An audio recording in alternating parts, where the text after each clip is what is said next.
Hello there, this is Mikhail or Michael speaking. Today's video is coming a bit late because they hadn't updated the map as they usually do. It is about 1 AM in the morning for me, so sorry if that's inconvenient for you to watch. But anyway, one video per day, still going for it. So let's jump straight to it. So first of all, situation in Bakhmut.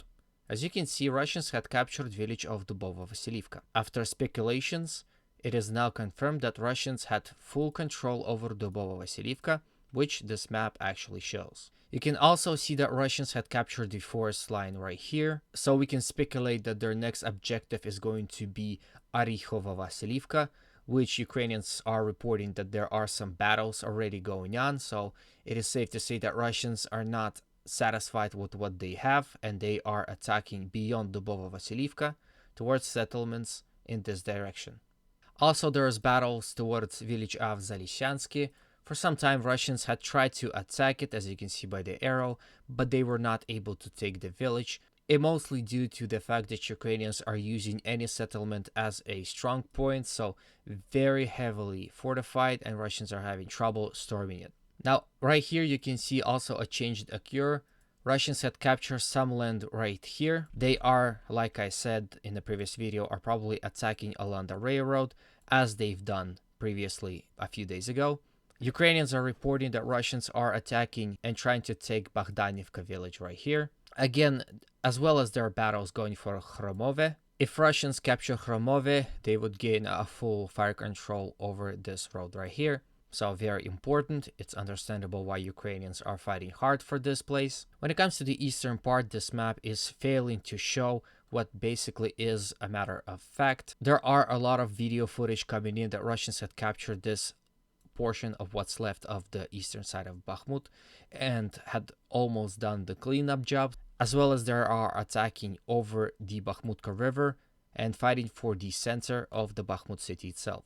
There are also reports that Russians are attacking along these axes and trying to storm Bakhmut from the south. Once again, judging by the fact that no changes on the map had occurred, Ukrainians had repelled Russian attacks on this front. But overall, we can see that the Russian pressure is playing a toll on Ukrainian forces. As you can see by the arrow right here, Russians are also attacking along this front in order to take back what they had a month ago, but overall no changes on the map.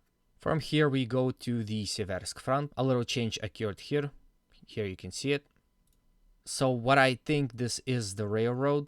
So this might be the same thing that happened in Bakhmut. Russians will use the railroad to conceal their movement and going to attack along it, spreading their attack all over the place and widening their overall front.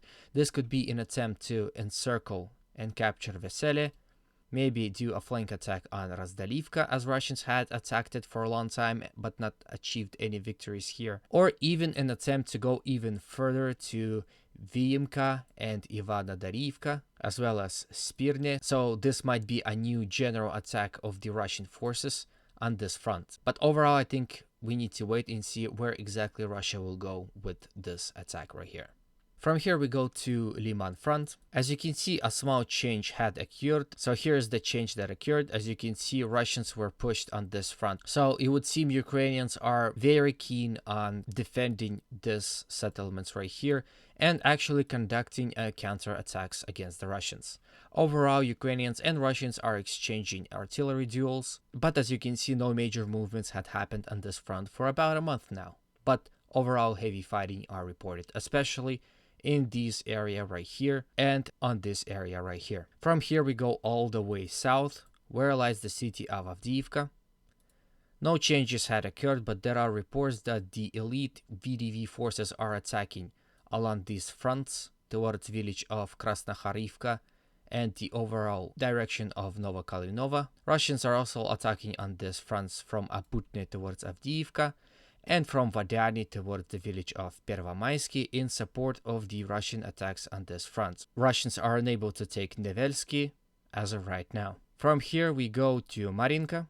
No changes, as you can see, had occurred, but Russians are fighting hard for the center of the city as well as at its flanks. Russians continue to attack towards village of Pobeda, but there are no successes on this front. Ukrainians are repelling Russian attacks. From here we go to Vuhledar. As you can see, no changes happened. There are reports coming in that Russians are attacking again and fighting with Ukrainians in the Dacha area right here, as well as they're attacking towards the mines over here. They're also shelling Vuhledar itself, probably trying to destroy all those high-rise concrete buildings that serve a very good role in protecting the city itself. And I also forgot to mention that Russians are attacking in this direction towards the village of Vasylivka. Maybe this is an attempt to reach this river line and establish a stronger defensive position. Overall, this is the end of the video. I hope you enjoyed it. Sorry that it's a bit late. I hope you have a good day, and always remember, Russia will be free.